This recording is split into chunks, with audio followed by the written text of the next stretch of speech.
तो कैसे हैं आप सब। आज हम लेकर आए एंशिएंट हिस्ट्री का लेक्चर नंबर 3 जो कि है इंडस वैली सिविलाइजेशन के बारे में और मोस्ट एडवांस्ड अर्बन साइट थी ये जो खोदी गई थी। इसके बारे में हमें पता चल गया था 1870 में ही, लेकिन पहली बार एएसआई हेड आर्कियोलॉजिकल सर्वे के जो हेड थे जॉन मार्शल, उन्होंने इस साइट्स को एक्सकेवेट करने के लिए ऑर्डर दिए, जिसके द्वारा दयाराम साहनी जी ने 1921 में हड़प्पा साइट को एक्सकेवेट किया और 1922 में आरडी बनर्जी जी ने मोहनजोदारो साइट को एक्सकेवेट किया था।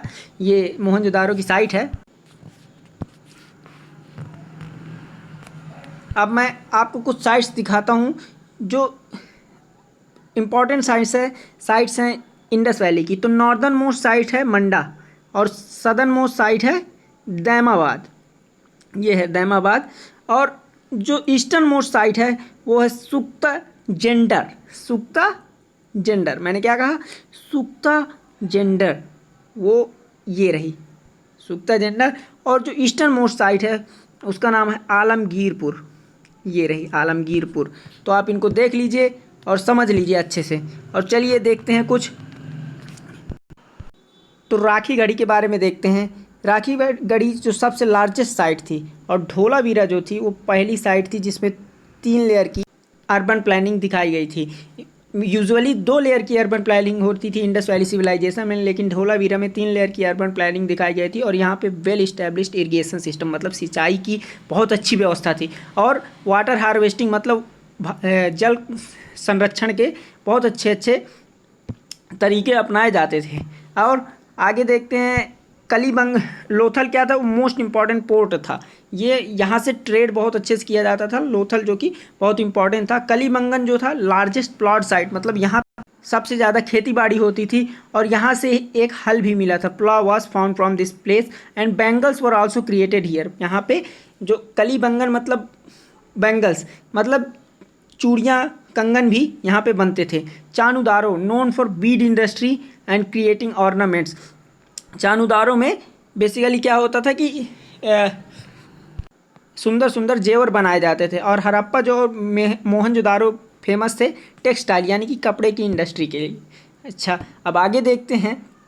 रंगपुर जो था, रंगपुर नाम की जो साइट थी, it was only place in IBC where rice was cultivated. This is very important. If you see, चावल जो था वो केवल रंगपुर में ही कल्टिवेट किया जाता था। ये इस साइट के एक्सकवेशन से मिला हुआ है। अब सुरका तोड़ा क्या था, earlier it was believe that the animal जब फाउंड फ्रॉम दिस प्लेस, इस जगह से एक जानवर का जबड़ा मिला था तो बिलोंग टू अ हॉर्स, कि मतलब वो घोड़े का था, यह जबड़ा घोड़े का था।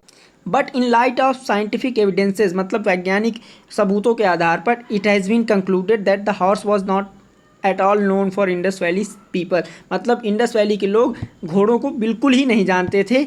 यह साइंटिस्ट ने इसको प्रूव कर दिया था। अब टाउन और अर्बन प्लानिंग कैसी थी इंडस वैली सिविलाइजेशन में, ये देखते हैं। Generally Indus town was divided into 2 part.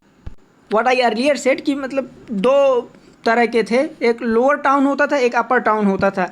जैसा कि मैं आपको दिखा देता हूँ। जैसे ये मोहनजोदारो में ये जो अपर टाउन है इसको सीटाडेल कहते थे, और जो लोअर टाउन रहता था वहाँ पे लोग नॉर्मल लोग रहते थे, और ऊपर जो सीटाडेल में थे वहाँ पे एडमिनिस्ट्रेटिव बिल्डिंग्स होती थी।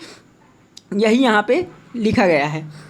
तो ये देखिए, upper town was known as citadel where the administrative type of buildings were created, but lower town was quite big. Lower town जो मतलब नीचे लोग रहते थे और सब डिवाइडेड इनटू मेनी सेक्टर्स, कई सेक्टर्स में सब डिवाइडेड थे। The roads used to cut each other at right angle, जैसे कि हमारे चौराहों पे रोड जो है एक दूसरे को 90 डिग्री पे कट करती हैं, वैसे ही इंडस वैली सिविलाइजेशन में भी रोड एक दूसरे को 90 डिग्री पे कट करती थी। On both sides of the road drains were created, मतलब नालियाँ भी बनाई जाती हैं। जैसे कि हमारे यहाँ रोड के दोनों तरफ नालियाँ बनाई जाती हैं कचरा कूड़ा बहने के लिए, सीवरेज के लिए। They were covered with stone slab और ब्रिक स्लैब। वो बड़े बड़े पत्थरों की जो स्लैब्स होते हैं उनको बना के कवर कर दिए जाते थे।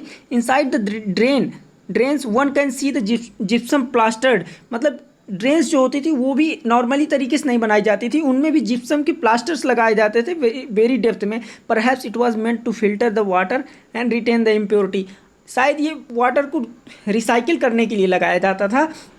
यही एविडेंसेस प्राप्त होते हैं। Inside sectors single, double and even 3 story houses were created, मतलब जो 1 मंजिल, 2 मंजिल और 3 मंजिल के घर बनाए जाते थे विथ 4:2:1 रेशियो, मतलब 4 मीटर लंबाई तो 2 मीटर चौड़ाई तो 1 मीटर ऊंचाई होती थी, ऐसे ईंटें उसमें यूज़ की जाती थी। All the houses were very well connected with main drain, सभी घर मेन नाली से बहुत अच्छे से जुड़े हुए थे और there was a very advance system of hygiene, वहाँ पे सफाई का बहुत ही उच्च स्तरीय व्यवस्था थी। जैसे कि इस समय हमें कोविड पे ज़रूरत पड़ती है अपने हाथों को साफ करने के लिए, अब ग्रेनरी भी बनाई गई थी वहाँ पे। It was created on scientific pattern which is reflected from the provision of strategic pores. Granary में क्या होता था कि मतलब छोटे छोटे पोर्स, मतलब छेद कर दिए जाते थे ताकि जो गैसेस थी वो अंदर आ जा सकें और किसी भी तरह का नुकसान अनाज को ना हो सके। अब देखते हैं ये great bath of Mohenjodaro. Mohenjodaro का ये ऐसा कुछ मिला था जो स्नानागार था, ये उत्तरी दिशा होती थी, ये साउथ दिशा होती थी। यहाँ पे ये जो सीढ़ियाँ बनी हैं, ये सीढ़ियाँ बनी हैं और ये वाटर टैंक होता था बीच में और अगल बगल रूम्स एंड गैलरीज बना दी जाती थी। तो ये ग्रेट बाथ ऑफ मोहनजोदारो कहलाता था। तो ये सब प्लानिंग्स थी इंडस वैली सिविलाइजेशन में, अर्बन में। अब क्या है कि आगे की जो चीज़ें हैं वो मैं आपको नेक्स्ट लेक्चर में लेके आऊँगा। Topic for next lecture, polity, economy, मतलब क्या व्यवस्था रहती थी उनकी। जैसे कि हमारी सरकारें पॉलिसी बनाती हमारे लिए, तो उनके लिए पॉलिसी कौन बनाता था, कैसी पॉलिसीज़ होती थी, इकोनॉमी उनकी कैसे चलती थी, क्या ट्रेड्स चलते थे, सोसाइटी वो रहते कैसे थे, और रिलीजन मतलब उनका कुछ धर्म था या नहीं था, कैसे वो धर्म को मानते थे। तो ये सब हम इंडस वैली सिविलाइजेशन के बारे में अगले लेक्चर में पढ़ेंगे। तब तक के लिए धन्यवाद, बहुत बहुत साधुवाद इस वीडियो को पूरा देखने के लिए। और अगर आपको वीडियो अच्छा लगे तो लाइक, सब्सक्राइब और कमेंट ज़रूर कर दीजिएगा। Thanks a lot, this means a lot for me. Thank you so much. जय हिंद।